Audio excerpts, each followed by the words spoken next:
اللهم وسع رزاقنا. مرحبا يا حلوين، كيفكم؟ شو أخباركم؟ إن شاء الله تكونوا بخير. أهلا وسهلا فيكم بقناتي وفيديو جديد، فيديو 14 من سلسلة أتحدى نفسي. أنزل كل يوم فيديو لمدة 30 يوم. بدي أرحب بكل اللي اشتركوا جديد بقناتي، أهلا وسهلا فيكم. إن شاء الله يعجبكم المحتوى. فيديو اليوم راح أعمل معكم أو أشارك معكم طريقتي بعجينة ال10 دقايق. هون زي ما أنتم شايفين حطيت مي دافية، حطيت حليب بودرة، حطيت لبن زبادي، وبحط بيضة، وبحط معلقتين خميرة. ممكن تحطي أقل خميرة حسب عيار الطحين اللي انت حاطيه أو كمية العجينة. يعني اليوم الخميس فقررت اني ما أطبخ طبخة رسمية يعني، فحكينا خلاص بنعمل اشي سريع، وهم بحبوا المعجنات. فزي ما انتم شايفين بحط شوي من عيار الطحين، يعني يا دوب هيك بس أقل من كاسة. يعني أهم إشي بالعجينة يكون الطحين جديد، يكون الطحين زيرو كمان أحسن وأحسن. وأهم شي تكون الخميرة كمان جديدة، يعني بتفرق معك بالوصفة إذا الخميرة جديدة. أنا مرات لما تكون الخميرة إلها فترة عندي بحط بيكنج باودر، بحط خل عشان تتفاعل الخميرة أكثر. فأنا هون حطيت نسيت أقولكم إني حطيت سكر كمان. شوفوا بعد 10 دقايق شوفوا كيف شكل الخميرة بتكون، لأنه خميرة جديدة ولأني فتحت الباكيت يعني اليوم. هاي الخميرة اللي جبتها معكم هذيك النهار، فشوفوا لي كيف خمرانة غير شكل. لازم بعد ما تخلطي هذولاك المواد اللي قلناهم بالأول، اللي هم الحليب، لبن، بيض، خميرة وسكر، وتكون المي دافية. أهم إشي تتركيهم 10 دقايق على جنب عشان تتفاعل الخميرة، وتحطي معهم شوي من عيار الطحين. هسه هون أنا شو بحط ملح. أنا ما بحط الملح من الأول عشان الخميرة، وبرجع بحط زيت، وبكمل عيار الطحين كامل. بس تكون المواد عندك جديدة بتفرق معك العجينة. انت لحالك رح تحسي انه العجينة ما بتشبه اي نوع عجين. تمام.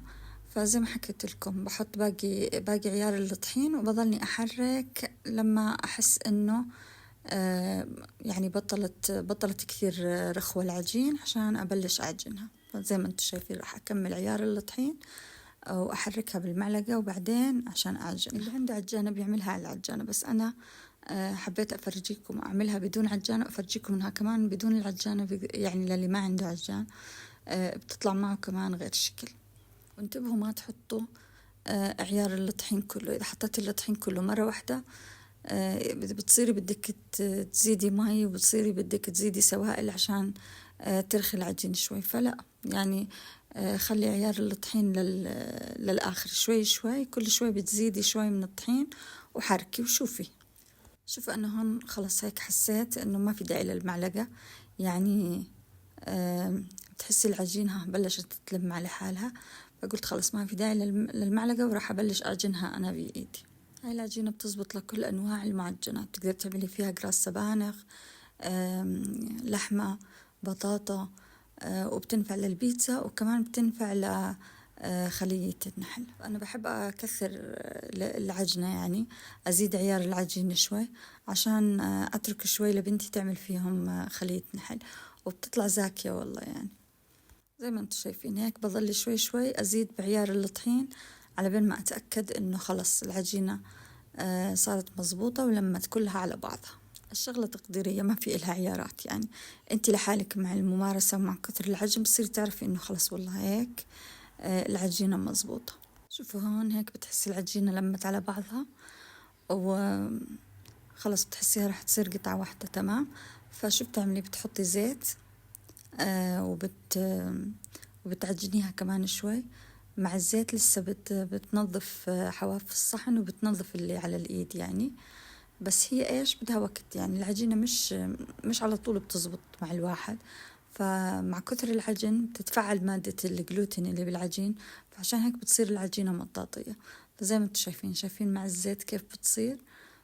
فبرجع بحطها على الرخامة وببلش أعجنها بهاي الطريقة. هاي الطريقة يعني مرة أحضرت لشيف أو مش عارف لمين إنه اعمليها 40 مرة هيك.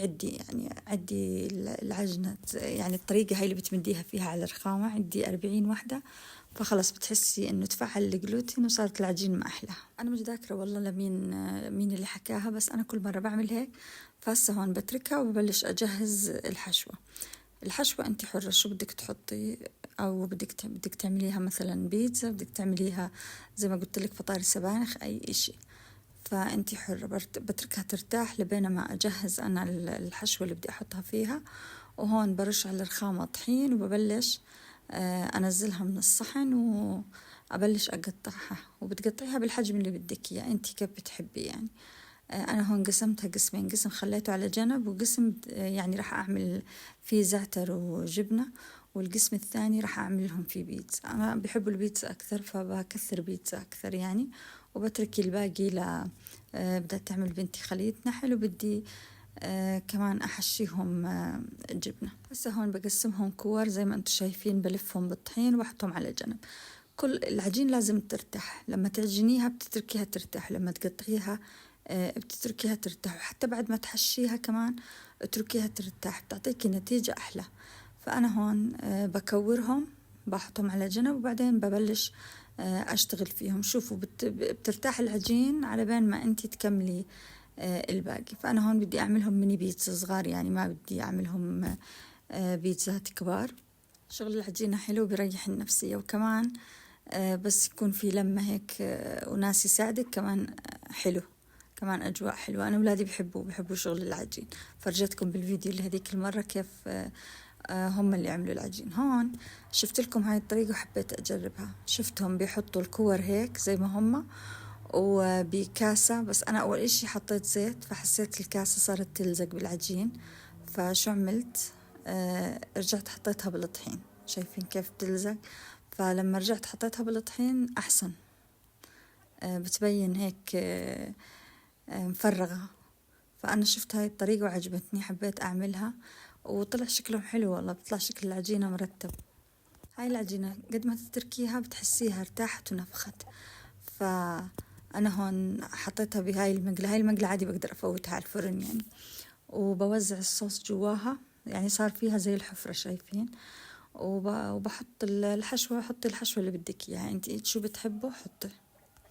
أنا هون حطيت سنيورة وحطيت ذرة وحطيت زيتون أسود، حطيت في قسم حطيت عليه بصل وفلفل حلو، في قسم لا حطيت عليه بس بصل.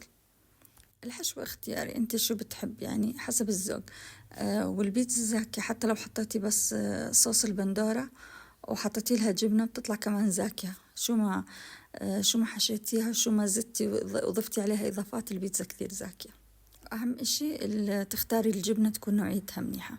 هذول اللي ظلوا بنتي بدها تعملهم، بدها تكملهم، ما عملتهم زي ما أنا عملتهم.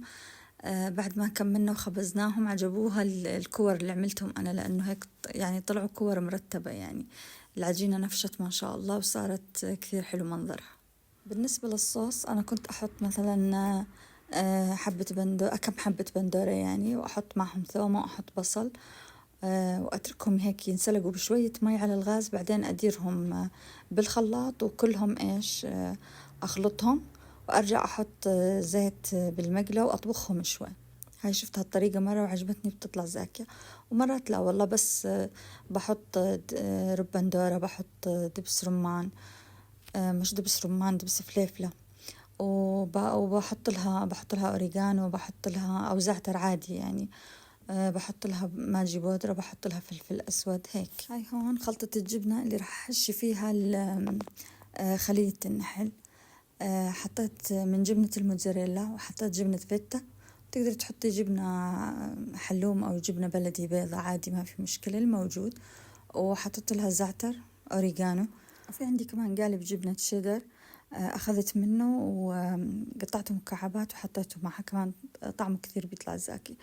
ميكس الأجبان كثير زاكي لما تخلطي أكثر من نوع. هاي شايفين هذا القالب اللي حكيت لكم عنه.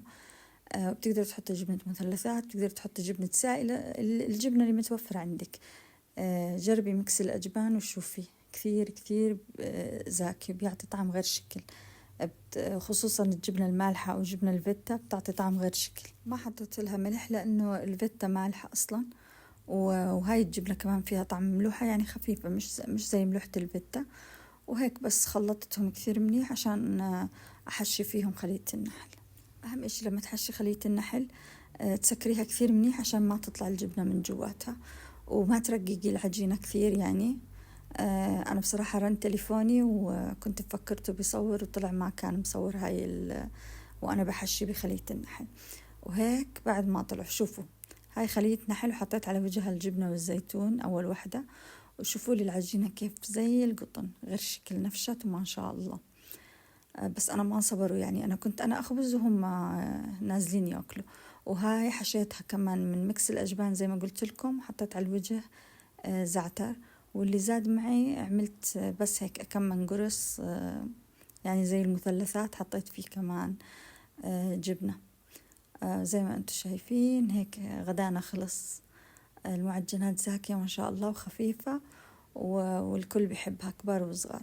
إذا عجبكم الفيديو ما تنسوا تعملوا لي لايك، وإذا عجبتكم قناتي بتمنى تشتركوا وتفعلوا زر الجرس عشان يوصلكم كل شيء جديد أنا بنزله. هون هيك ختمنا سهرة الخميس وعملنا سينابون. عملته بنتي أول مرة تجرب تعمل سينابون. فإذا عجبكم المنظر وحابين تعرفوا الطريقة اكتبوا لي بالكومنت عشان المرة الجاي نشارك معكم الطريقة. بشوفكم بفيديو بكرة إن شاء الله. سلام.